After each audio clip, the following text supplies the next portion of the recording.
The people who walked in darkness, words of Isaiah. Thank you, Penaya. The people who walked in darkness. Have you ever walked in darkness?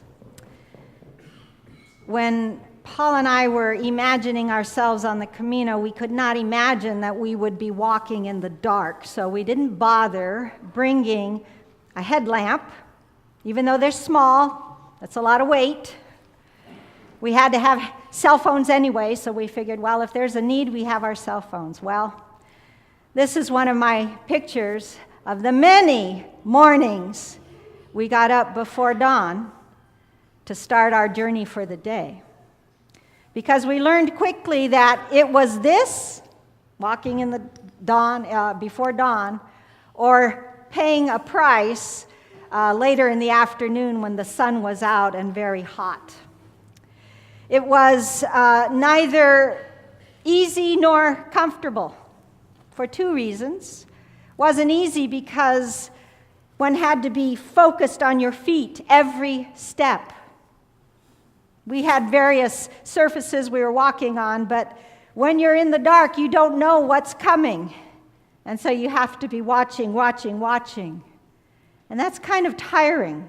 It gets very tiring. But the second reason it was disconcerting was because we had no idea how to get to Santiago. We were fully dependent on this to tell us where to go. Throughout the whole 500 miles, there are scallop shells. In some places, they're everywhere. In other places, you're sweating a lot before you see one. Say, oh, thank God. Because if you can't see one, you could end up, well, not in Santiago. Might end up in Madrid. That wouldn't be so bad. Or somewhere else.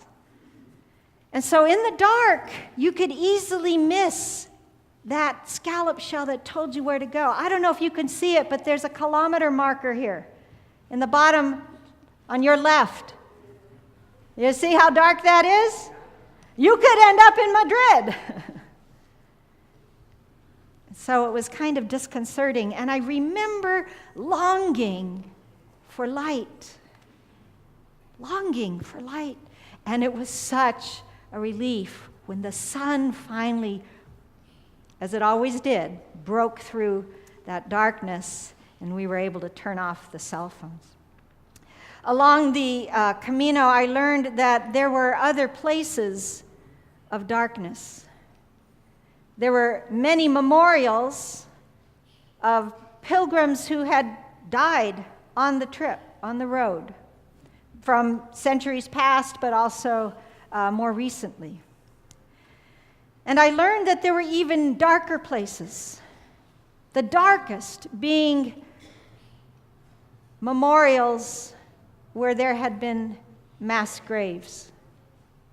In fact, there was one mass grave from the Spanish Revolution that had been discovered just a couple months before we arrived. And it was discovered because the town had decided to just widen the road, the little path that the pilgrims were traveling on. And when they did, they stumbled upon the bones of their families, their friends, their neighbors, those who had disappeared 80 years ago after being taken away and who never returned. Such a dark place. And as we walked, I became aware of darkness, present and past, both. Warfare was not in the forefront of my mind when we started the Camino. But as we went and absorbed the history of that land, I realized how many soldiers in so many different centuries had walked the paths we were walking. I think one of the places that must have been the darkest were the trenches of World War I, because nothing's darker than the darkness where war rips families apart and crushes human spirits and leaves scars that last for centuries. But the trenches of World War I were dark places. Trenches are dug to hold the line at the front. And soldiers are kind of sardined in there, right? Expected to hold that line. And trenches are places of terrible hand-to-hand fighting. Places where no one is a winner. Trenches are dark, dark places. And so they were in this First World War and in the first year of the war. But then one very holy and special night, the light broke through the darkness of the trenches of World War I. It was Christmas Eve of 1914. The story was told in many ways afterward. Letters written home, as soldiers do. Soldiers who were interviewed by reporters both on the battlefield and again when they went home. And of course, over the decades, the story has been embellished and it has been romanticized, but it happened. It happened. And in one part of the front, it happened around 7:30 at night when one German soldier, you know, in these trenches, they're actually not very far from each other. They can hear each other. And in one trench, a German soldier began to sing, Stille Nacht, Heilge Nacht, alles schlaft, einsam wacht. Silent night. And when the British soldiers heard him, they began to sing. And they began to sing, Silent night, holy night, all is calm, all is bright. And they began to sing together. And somehow, the commanding officers arranged a truce. You know what a truce is?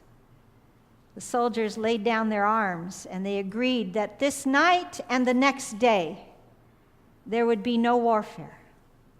Now, that wasn't all that uncommon, because when the soldiers were in the trenches, they would have little unofficial truces so that they could come out into what was called no man's land between and collect the wounded and their dead and bring them back safely.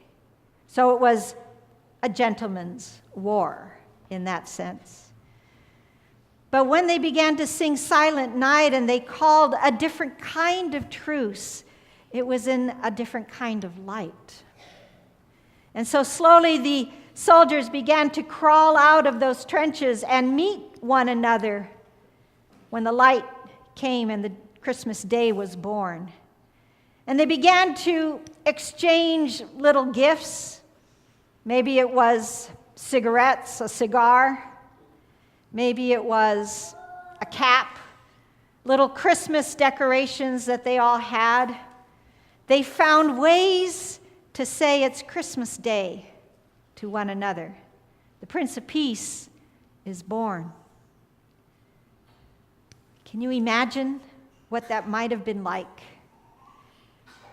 for officers and soldiers to shake hands? It's said that even some of them exchanged names and addresses. Makes you wonder, doesn't it? If any were ever able to survive and contact one another after that terrible war ended 3 years later. Someone, and at least two places, threw a ball on the field, and the soldiers had a kick around, a little soccer match of sorts. And that's remembered in Liverpool with this beautiful statue in front of the ruins of St. Luke's Church, which was bombed during World War I in Liverpool. And in one place, the Christmas truce ended at 3 o'clock when one of the German commanders called his men back to their trenches. And then slowly the others followed suit before darkness fell again, and the truce ended. Now, the high command on both sides were very displeased because they feared that when the fighting needed to begin again, the men would not be ready to slaughter one another. And so, on both sides, the commanders ordered that anyone who organized an unofficial truce would be court-martialed. And so the great irony is that the Christmas truce that night was the last truce of the war until it ended. The people who walked in darkness saw a great light, the light of the Nativity, the birth of the Prince of Peace. And people who walk in darkness, and there are so many, brothers and sisters, can still see that light, but only if we shine for them. That light still shines for us, and in us, and through us. Let me invite you to sing with me something you probably never noticed in the chorus of We Three Kings, all right? Remember how it starts? Oh, oh, star of wonder, star of light, star with royal beauty bright, westward leading, still proceeding. Stop. Still proceeding. What does that mean? It went before the wise men, right? And it still goes before us. Remember that.